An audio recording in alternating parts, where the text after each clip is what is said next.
नमस्कार, स्वागत है आपका हिमाचल न्यूज़ एंड अपडेट्स में। चलिए शुरू करते हैं आज की कुछ बड़ी खबरें। सीएम जयराम के सीने में उठा दर्द, एम्स में एडमिट। मुख्यमंत्री जयराम ठाकुर को अचानक सीने में दर्द और ब्लड प्रेशर बढ़ने की शिकायत पेश आई है। इस कारण वह जांच के लिए एम्स दिल्ली में एडमिट हो गए हैं। गुरुवार देर रात करीब 11 बजे मुख्यमंत्री की अचानक तबीयत खराब हो गई और इसके बाद वह आईजीएमसी पहुंचे। यहां चिकित्सकों ने उनकी सामान्य जांच की। इसके बाद करीब 2 घंटे तक वह चिकित्सकों की निगरानी में रहे। इस दौरान मुख्यमंत्री का ब्लड प्रेशर भी बढ़ा हुआ पाया गया। देर रात 1 बजे चिकित्सकों ने उनकी स्थिति को सामान्य बताते हुए वापसी की सलाह दे दी। इसके बाद मुख्यमंत्री शुक्रवार करीब 10:30 बजे दोबारा आईजीएमसी पहुंचे और यहां एक बार फिर चिकित्सकों ने उनकी जांच की। मुख्यमंत्री के सभी शुरुआती परीक्षण सामान्य पाए गए, लेकिन चिकित्सकों ने उन्हें दिल्ली के एम्स में जांच करवाने की सलाह दी। इसके बाद मुख्यमंत्री दोपहर को शिमला से दिल्ली रवाना हो गए और एम्स में उन्हें एडमिट किया गया। अगली खबर है, गद्दारी के आरोप में हिमाचली आईपीएस अफसर गिरफ्तार।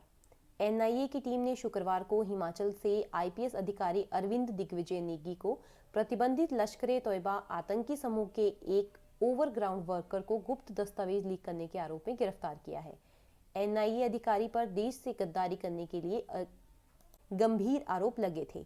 मामले की जांच को लेकर एनआईए की टीम ने उक्त हिमाचली अधिकारी के शिमला और किन्नौर जिला में स्थित दोनों घरों में छापेमारी की। इसके अलावा एनआईए की टीम ने उक्त अधिकारी के परिजनों से पूछताछ की, उनके मोबाइल भी कब्जे में लिए। बताया जा रहा है कि उक्त आईपीएस अधिकारी डेपुटेशन पर एनआईए की टीम में गए थे।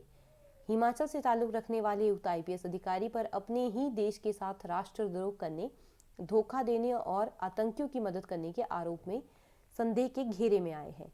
उक्त आईपीएस अधिकारी दिल्ली स्थित एनआईए मुख्यालय में एसपी के पद पर सेवाएं देने के बाद केंद्रीय प्रतिनियुक्ति से हिमाचल में लौटने पर अभी हाल ही आईपीएस अधिकारी अरविंद दिग्विजय नेगी को एसडीआरएफ जुंगा में एसपी के पद पर नियुक्त किया गया था। अगली खबर है, एक्साइज एंड टैक्सेशन विभाग के 3 inspector suspend. Excise and taxation विभाग के 3 निरीक्षकों को निलंबित कर दिया गया है। इन तीनों के कार्य में अनियमितताएं पाई गई है। इसके बाद यह निर्णय लिया गया। निलंबित किए गए तीनों निरीक्षकों में से एक हमीरपुर जबकि 2 कांगड़ा जिला से संबंध रखते हैं। इन निरीक्षक को नियमित रूप से जांच की जिम्मेदारी सौंपी गई थी। विभागीय जांच में सामने आया है कि तीनों ने तय ड्यूटी को पूरी तरह से नहीं निभाया। अब इस मामले में एक्साइज एंड टैक्सेशन विभाग की ओर से जांच भी बैठाई गई है। इन जांच में तीनों निरीक्षकों की भूमिका की पड़ताल की जाएगी और विभाग आगामी कदम उठाएगा। गौरतलब है कि एक्साइज एंड टैक्सेशन विभाग ने पूरे प्रदेश भर में सख्ती बढ़ा रखी है और अधिकारियों की तय जिम्मेदारियों की नियमित रूप से जांच की जा रही है। जिनके खिलाफ शिकायत मिल रही है, विभाग सख्त कदम उठा रहा है। अगली खबर है, ऊना के अंब में हिजाब पहन स्कूल पहुंची छात्रा, मचा बवाल। देश के विभिन्न राज्यों में हिजाब को लेकर मचे बवाल। जिला ऊना के अंब क्षेत्र में एक स्कूली छात्रा द्वारा हिजाब पहनकर स्कूल आने का मामला प्रकाश में आया है। मामले के सामने आते ही हिंदू संगठनों ने इसका जोरदार विरोध किया है। मामले को शिक्षा मंत्री गोविंद ठाकुर के समक्ष उठाया गया है, जिन्होंने इस पर त्वरित कार्रवाई करते हुए शिक्षा निदेशक को जांच के आदेश जारी किए हैं। वहीं शिक्षा उप निदेशक ऊना ने भी स्कूल के प्रिंसिपल से इस मामले में रिपोर्ट तलब की है। शुक्रवार को सरकारी स्कूल में हिजाब का मामला सामने आने के बाद बवाल खड़ा हो गया। हिंदू संगठनों ने स्कूल में जाकर हिजाब पहनने को लेकर अपनी कड़ी प्रतिक्रिया जाहिर की, जिससे स्कूल में तनावपूर्ण माहौल हो गया और माहौल गर्माता देखकर मामले की सूचना पुलिस को दी गई। अंब पुलिस थाना की टीम ने स्कूल में पहुंचकर स्थिति को शांत किया।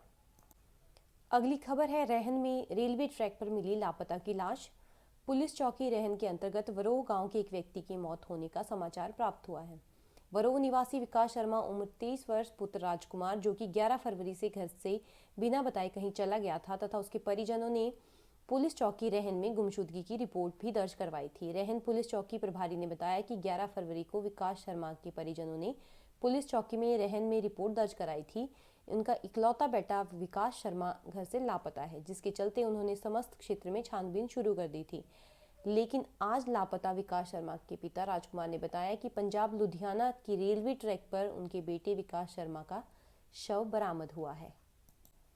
अगली खबर है, प्रदेश में ग्राम सभाओं पर लगी रोक हटी।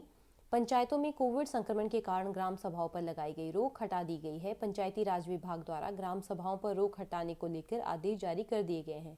ग्राम सभाओं पर रोक हटने के कारण हिमाचल प्रदेश के ग्रामीण क्षेत्रों को लोगों में बड़ी राहत मिली है। कोविड के कारण सरकार ने पंचायतों में ग्राम सभाओं के आयोजन पर रोक लगा दी थी।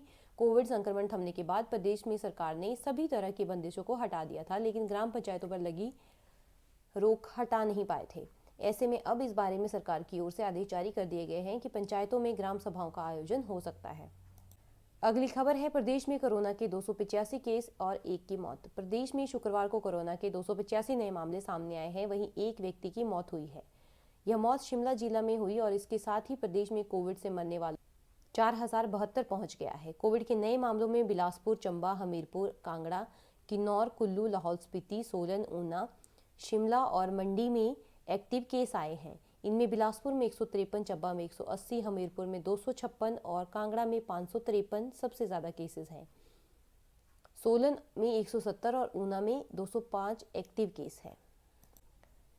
अगली खबर है, 29 मार्च से शुरू होंगी 8वीं और 10वीं और 12वीं की दूसरे टर्म की परीक्षाएं। हिमाचल प्रदेश स्कूल शिक्षा बोर्ड दूसरे टर्म की 8वीं, 10वीं और 12वीं की नियमित और SOS परीक्षाएं 29 मार्च से लेगा।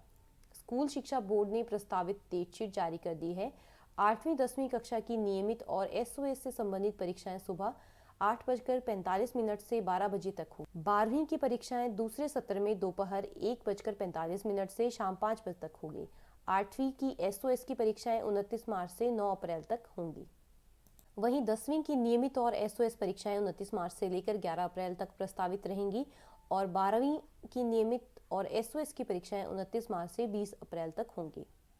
बोर्ड ने डेटशीट पर छात्रों, अभिभावकों, अध्यापकों और शिक्षा क्षेत्र से जुड़े प्रत्येक वर्ग से 10 दिन में सुझाव मांगे हैं।